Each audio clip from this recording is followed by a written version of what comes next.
Welcome back for another episode of Porn Brain Reboot. I'm Dr. Trish Leigh. Welcome. On this podcast, we are going to focus on how to motivate you and inspire you, but especially equip you with the tools that you need so that you can leave pornography behind once and for all.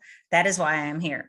So on today's episode, it's totally awesome. What we are going to talk about is how to have awesome sex by being a healthy sex partner, finding a healthy sex partner, and keeping a healthy sex partner. So we are going to talk about be, find, and keep a healthy sex partner. And I've made shorter videos of this content, similar content, not the exact same, on my YouTube channel, Porn Brain Reboot, Dr. Trish Leigh, if you want to go over there and check out some other fundamental concepts that have to do with finding a partner so you can have healthy, real sex, so you don't have to keep going back to pornography to seemingly take care of your sexual desires and needs, which really is for mood regulation. So if you are going to leave porn behind, there's two fundamental things that you must be able to do. Number one, you must be able to find a healthy way to regulate your mood, to be able to deal with uncomfortable feelings. And that is mandatory. And we talk about that in other episodes, and we will continue to talk about that. The second thing that you must do is establish healthy sexuality, not hypersexuality. And we also know from the science, which I have an upcoming podcast episode on this topic, we know from the science how badly pornography distorts sex for people. And a new study that came out fairly recently talked about how people are learning about sex, young people are learning about sex from pornography, and it outlines the type of acts that are mostly done. More than 97% of those acts are violent and against women, and that is not what women like in reality, back in the real world where you should be having sex, not watching violent acts in pornography. We will cross that bridge when we get there. Right now, what we're going to talk about are the elements of a healthy sex partner, whether that be for you or for another person. And hopefully it's for both people, because that is how you get a healthy relationship. For you to have a healthy relationship, you need to have two healthy partners. Let me repeat that. If you're going to have a healthy sexual relationship, you need two healthy partners. And I'm sorry to tell you that if you keep going back to pornography, you, my friend, are not a healthy partner. And unfortunately, if you're not a healthy partner, guess what happens? Like attracts like. You will attract an unhealthy sexual partner or life partner. So we want you to become the healthiest version for yourself, but in turn, it will make you a healthier version of yourself. It will help you attract toward you a healthy sexual partner if you don't have one. And yes, this podcast is for people who don't have partners yet. It is about attracting an amazing partner to you. But if you do have a partner, when you take the opportunity to become healthier, you give your partner the opportunity to grow with you, and your partner becomes a healthier version of her or himself, which means your unhealthy partnership becomes a healthy one, and you ride off into the sunset. What a beautiful thing. Okay, so we know we need to have two healthy partners for a healthy partnership, and we know that that is going to ebb and flow over time. But if you're always growing towards being a healthier version of yourself, you will always be evolving. And that is the beautiful thing. Before we dig into the elements, I do want to tell you that I'm acutely aware that there's about 1% of the population that is actually healthy. Digest that for a minute, and I'm going to break it down. What I mean by that is that we all come from families with family dysfunction. It's just a matter of the flavor and the magnitude. And we know that, and we're going to dig into that in other episodes. And I talk about that a lot on YouTube. So we all come from families with family dysfunction, which means we all have some work to do in terms of this becoming a healthier sexual partner. We have dysfunction that becomes the lens of how we view the world, but also becomes the lens of how we view sexuality. And most people growing up have a lens of shame around sexuality. And believe me, I know it's not easy to have teenagers that are becoming sexual and making that okay without endorsing it at the age of 16. So I get how many parents just default to shame on accident, even if they're trying to be sensitive, because they don't want to encourage it too early anyways. So we're looking at this frame of healthy person on a continuum from 0 to 10. And so our first action step in today's podcast, because I always like to take concepts and make them into action steps for you, is, as I'm discussing these elements of a healthy partner, think about yourself first and think about where you are on that continuum from 0 to 10. 0 meaning you are very unhealthy and you do not characterize any of the elements that I'm going to talk about. 10 being you're doing great, and actually 10's a unicorn, probably doesn't exist in nature, but you might be 7, 8, where you've been working on yourself for a long time. You're developing emotional maturity. You can approach sexuality in a really healthy way in terms of what you desire and what you need. So think about that. But I also want to share with you that we are looking at sexuality from the frame of hypersexuality. So if you are a person who continually goes back to pornography consumption is the number one way that hypersexual behavior disorder manifests itself, which means likely your nervous system is already ramped up in terms of looking for sex in too high of a mode in general, hypersexuality. So we also have to look at it from that framework, because people who develop hypersexuality, they do it as a coping mechanism for the family dysfunction. I hope you're following me. I know there's a lot of ins and outs. Okay, so let's move forward in talking about what some of these elements are that we want to think about. The number one thing that we want to think about in terms of, are you a healthy sexual partner, is emotional maturity. And that's a big concept that we could spend days on in and of itself. But emotional maturity is, how much can you handle uncomfortable feelings? How much can you share what's in your mind and in your heart, your thoughts and your feelings? How much can you handle conflict? How much can you handle disappointment?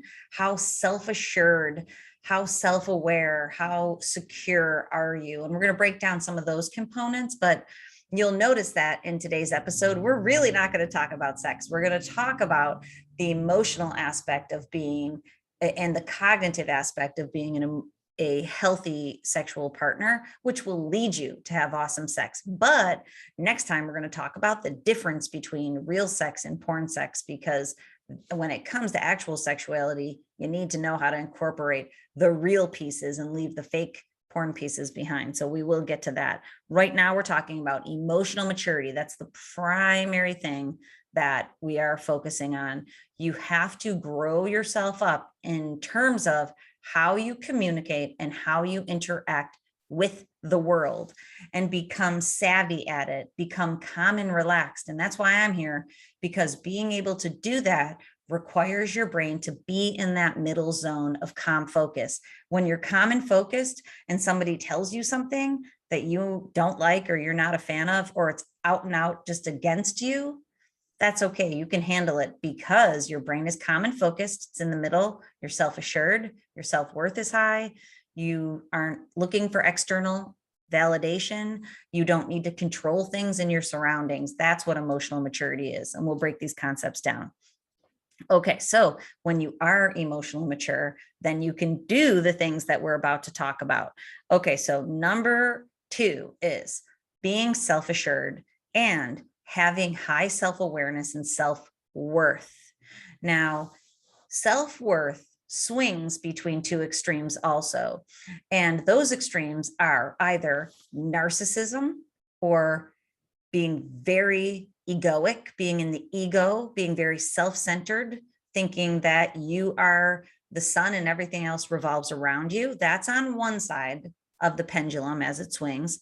On the other side is self-loathing and very low self-esteem and low self-worth. And typically, when people get hooked into a pornography habit, they exist on that low end, low self-esteem, low self-worth, self-loathing, self-sabotaging, not reaching your full potential. So that's where most people exist. That has to improve. You have to have internal validation, and that comes by your next action step.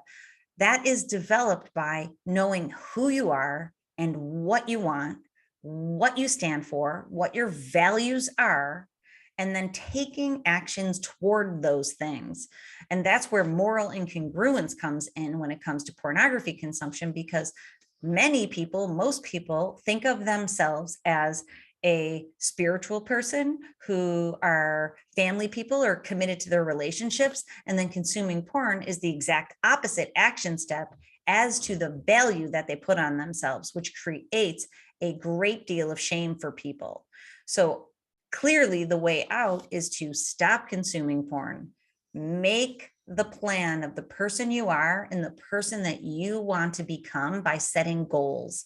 And when you set those goals, you become internally validated. You don't need other people to tell you what you have going on is a good idea.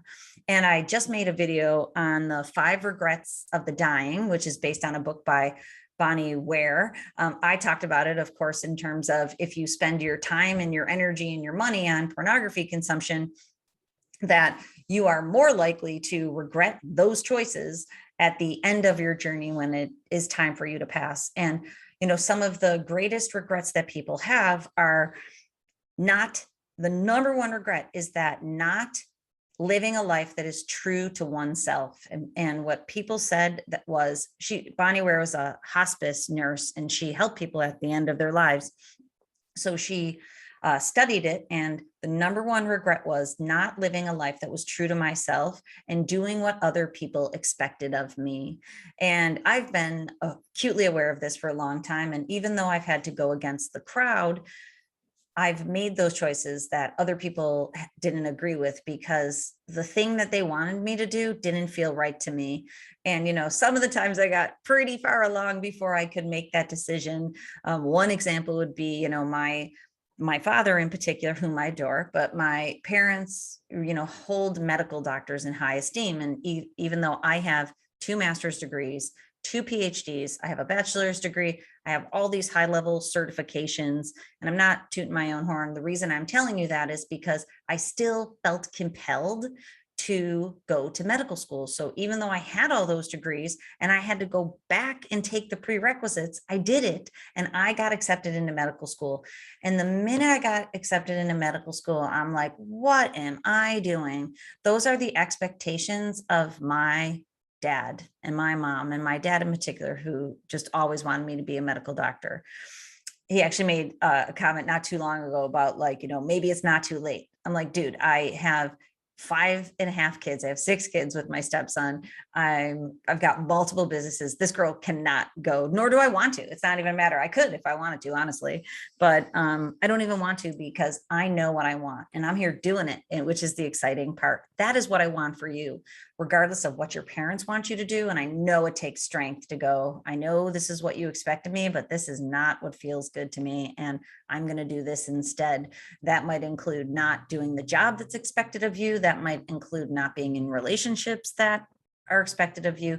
There's tough decisions, but I'm here to tell you, when you make the decision for your true self, you'll never have the regret.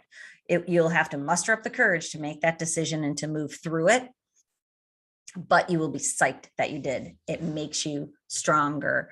So going back to the point is that you're self-assured and your self-worth comes from internal validation by having positive things going on that matter to you. And that's why I always talk about getting on purpose in your work, your relationships, and your hobbies. Those are the things that matter to you. So think about them. Think about them right now. What work do you want to do more than anything? If you had $5 million in the bank, what would you spend your time doing? Guess what? If I had $5 million in the bank, I'd be sitting here making these podcasts, because this is what I love to do. And I want people to leave pornography behind. It's the biggest impact I can make in the world by what I know about brains, about human nature, about interaction. This is where I would be, right here. So that, I know that, and that makes me feel great, because that makes me internally validated. And it doesn't matter what someone says about my work.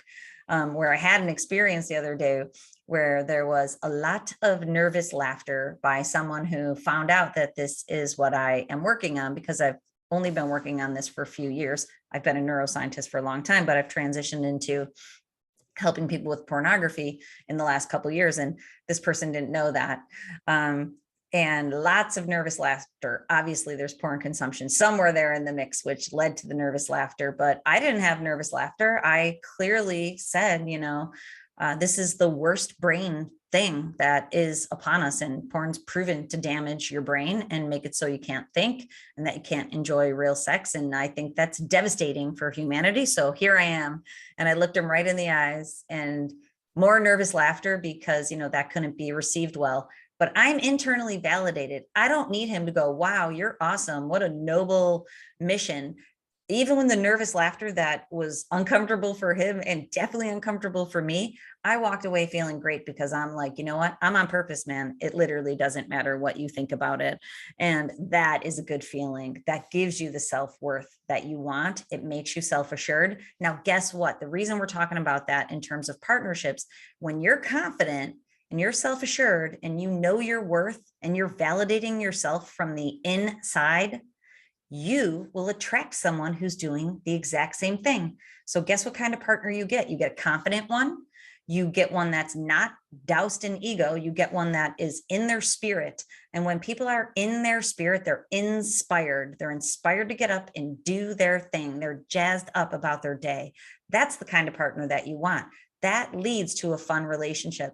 And I get comments on YouTube all the time. I just read one earlier that the relationship you talk about would be a miracle for me. Well, I am here to tell you, my friend, miracles exist and they're actually easier than you think. When you work on yourself and you grow yourself to a confident, self-assured, but humble, it requires humility. When you're on purpose, you're not tooting your own horn. You're not in ego. You're humble and you have humility, and you're here to be part of the world and the community of the world and to add your gift to it. That's the beautiful thing. When you add your gift, then the miracle comes to you and you find someone who's in this world to add their gift to it and to have some fun while they're doing it. And the relationship that I talk about, it's not a miracle. And you know how I know? Because I've been in relationships that are the polar opposite.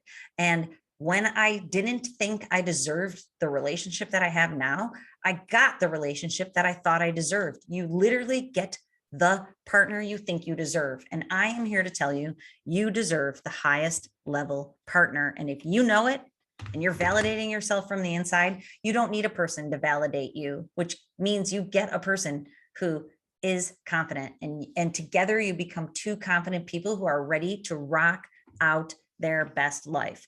Okay, I beat that one to death, but that's okay because it's super important. So that's the most important thing you can do. If you don't remember one other thing about this podcast, please remember that, because when you take the action step to get on purpose in your life, internal validation comes and you become the person who looks for positive feedback in your life. And that's how you break the negative feedback loop that you're in. You go to porn to fill the void of the relationship or the community or the purpose that you don't have. You're filling a void with porn very poorly, and it's damaging you and it's wounding you in the process, but that's what it's about. So when you fill that void in a healthy way with your work, relationships, and hobbies, there's no more void. There's nothing to fill. Okay, so let's move on. So talking about becoming a healthy partner to have a healthy partner. Now, let's talk to people who are in a partnership for a minute, and this applies when you meet a new person too. We're going to talk about control. So I didn't really mention this on YouTube, but I wanted to, because we live in the day and age where now with GPS and with location services, everybody knows where everybody is all the time, except for me. I have absolutely no idea where my husband is right now. And that's exactly how I want it. And he doesn't know where I am, nor does he know what I'm doing, because he doesn't need to until we hang out on the porch tonight and we tell each other about our days. I don't need to be able to look at on my phone where he traipsed around town today. That's not good for him and it's not good for me. And I'm here to tell you, if you have location services on in your relationship, turn them off. And it will be difficult to, if you are in a hypersexual mode, it'll be very difficult for your partner because it creates anxious and avoidant attachment styles. And this control piece goes into the next thing I want to talk about, attachment. So when you're a healthy partner, you have secure attachment, and likely you don't have that from childhood because not many kids grow up with secure attachment. And I'm not going to go into it a lot in this podcast, but you should look that up if you're interested on Google. Usually it's a square with 4 main types of attachment styles. And what happens in hypersexuality for the most part is that there's anxious avoidant attachment styles. And many times we learned one or both of those from childhood. And what that means is many times a hypersexual partner will become the avoidant one, compartmentalizing life and avoiding your partner. That's you. We're gonna assume you're listening to this podcast, for that reason, and that is you. So when you have an avoidance style and you're not sharing everything, and that's actually another point about being open and honest, is that when you're not sharing and you're compartmentalizing your life, then what happens is that makes your partner really anxious because your partner knows something's going on in terms of hypersexuality, porn use, sexting, affairs, anything like that, any sexual acting out behavior. So it makes your partner anxious. They don't want to be anxious. So what that makes them do is try to exercise some control over a situation that they don't have control over. And honestly, codependency usually is in the mix. And that means that partners have kind of lost their boundaries and their lines on where one of them starts and the other ends, or where they end and the other one starts. And when relationships are so entangled and enmeshed, it becomes difficult to set boundaries, like turning off your location services. But I'm here to tell you boundaries on what you like and what you do, and what your partner likes and what your partner does.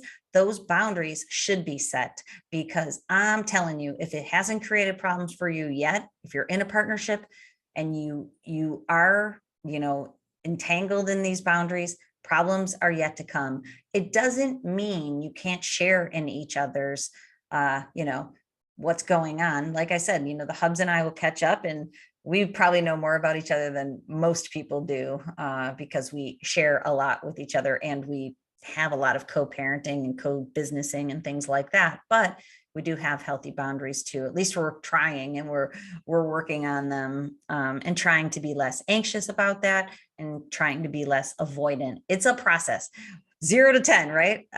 Like I said, I'm not up at 10. I'm probably in the 7 to 8 range. But thankfully, I'm no longer down at the 1 range in terms of emotional maturity and being able to handle that. So it goes back to control.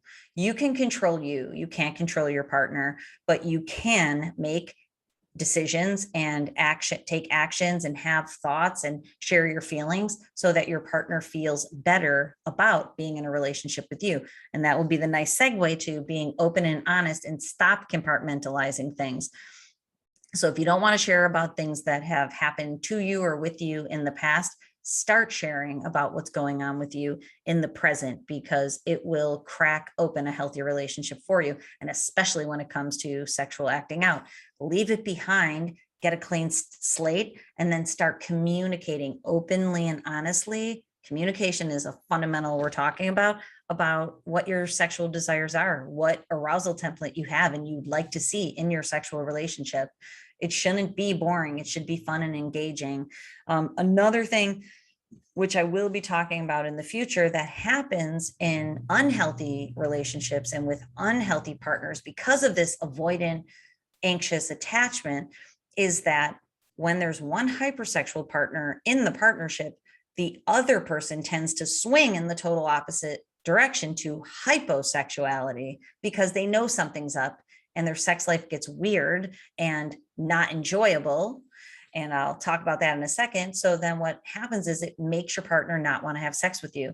Then you're asking your partner for sex, your partner's denying you, dynamics are all thrown off. And nobody understands that at the core of it is pornography use or hypersexual thoughts, checking people out, or, hypersexual behavior. So that is, and then it leads to control. All of these things are wrapped up into one. So being open and honest is the next fundamental that can be really important, so that you now can grow some secure attachment between you and your partner. Okay, so the thing I was going to say is that in terms of what you desire and what you are looking for in terms of your arousal template, that might be muddied because of pornography use, because we know when you go to the screen that you're being quote unquote taught about sex by going to the screen, and you're being taught poorly. It's a very poor teacher. And we know that from science, because not only is your teacher teaching you the wrong stuff, it is melting your brain while it does it. So we know that most of the acts in pornography scenes do have violence against women. And we know the response from the woman in those scenes is a neutral or a positive one. And we know what that does to brains is it makes your brain think women like that. I'm here to tell you, science shows they do not like that. And you need to keep anything like that out of real sex in the bedroom with your partner. And if you want to know what to keep in, ask your partner. Likely she or he may not know, and you'll have to discover what you really like and enjoy, and what is pleasurable, what leads to happiness, what leads to intimacy or connection, and you can discover it together. And the beautiful thing is that you can pave the way forward by communicating about it. Okay, so leading us to being present and being mindful.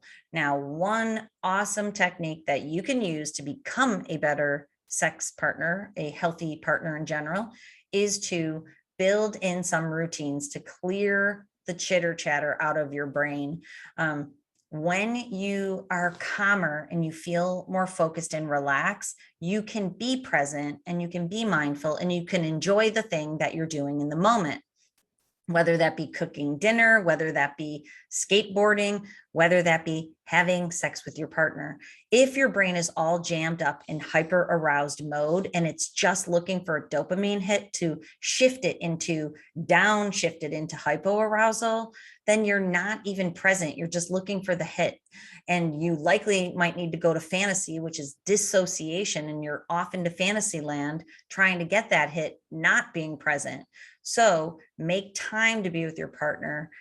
Take time to explore the idea of sex together and let your brain be present. So let it be present in your day. The action step I was going to say is build a morning routine. And this is a beautiful routine. It's amazing. I do it every day, no matter what's going on. I get up, I listen to the birds. Thankfully, I live in North Carolina where the weather is just about amazing all the time. So I can sit outside. I did it today. I was out there for like a half hour. Most times I read. Today, it was so beautiful. I just sat there and did nothing and watched some geese fly by, probably flying north again or getting ready to, and just listening to the sounds, feeling the wind, amazing. And just being present and being very mindful of the peace and the joy that I was able to experience by myself while my troops were still sleeping, if you know what I mean. So present and mindful, establish it every single day for a few minutes in the morning. And then especially when you're going to be with your partner, stay present, get present. Bring yourself back if you need to. Dr. Jekyll and Mr. Hyde it in the short run. You might go off to fantasy, but then bring yourself back. And if you start to go away, bring yourself back, because before you know it, you'll be back more than you're away. So do that. That's a good tip to stay present in general. And when you're with your partner, that's how you are a healthy partner, not going to fantasy and trying to include those acts in a real sexual experience with your partner who we know won't enjoy those acts, because those are not real acts. Okay, so we're going to wrap up in a minute, but let me tell you the last piece that we're going to talk about here today is empathy. Empathy. We know empathy goes very low in people who get sucked into pornography. And reason being is because when you go back into the screen, it desensitizes your ability to have joy in the real world. And I talk about that in a lot of videos, but the reality is when you go into the screen, your brain is getting this flood of neurochemicals that makes you think that's the only place your brain can feel like that. So thus, there's no joy in the real world because your brain has been desensitized. What it also does is it makes it so that you no longer understand other people's feelings and points of view. And so then this is a thing that partners especially can learn to believe behaviors, see if you are able to understand what's going on with them and to be able to look at it from their perspective and to be able to help them through whatever's going on with them. And when you build empathy for each other, then you're no longer annoyed with each other all the time. And that's the beauty of it. So, when you are sitting with your partner and your partner has a problem, or if your partner doesn't want one of the sex acts in your sexual relationship, having empathy to understand why and being able to communicate about what you're going to do about it. And you know how I feel, if it is a healthy behavior, let's find a way to integrate it. If it's not a healthy behavior, you have to let your brain unwire that pattern. But being able to empathize with your partner and what she or he is saying and what they feel and what they think without telling them what they should do or correcting them or interjecting your thought, your empathy will build as you leave the screen behind, and you'll find it. You'll feel more relaxed. You'll feel calmer. You'll feel more joyful. You'll feel more present. You'll understand what's going on with yourself more, self-awareness, self-assuredness, which will lead you to be able to understand what's going on with other people more. And this will decrease your social anxiety. If you're listening and you don't have a partner and you want to find a healthy one, leaving porn behind is vital to being able to do that, because social anxiety comes from these feelings that you get because your brain keeps going back for more. And then thus, when you're in a situation, when you go to talk to someone, not only do you not have the confidence because you have guilt and shame, you don't have the confidence, but you also don't have the skills to be able to approach someone. And yes, ask her. Somebody wrote, I thought the first step was going to be ask her. Of course you have to ask her, but just think about this logically. If you're the confident guy who is doing a lot of really cool stuff, and cool stuff to you, not to the world, but something you really enjoy and you're on purpose, and you can look someone in the eyes and tell them that with integrity and dignity and hold your head high and feel really confident about it, and you look that person right in the eye, that person can receive it because they know that you're on and you're the confident person and you know what you're doing and you have your stuff together. And it will be portrayed. It literally comes off of you, an electromagnetic field off your brain and your body, and it changes your energy field, and your energy field goes from negative to positive, and that can be felt by other people. That's how you attract a healthy partner. You clean up your electromagnetic field from the inside out, and it resonates out, and it will draw a partner to you. I saw another comment on my YouTube channel by someone saying, I'm not sure why the things that you say are working, Dr. Trish, but thank you, because I just found someone and we're having a great time. When you do find that partner, we're going to talk about this in the upcoming weeks.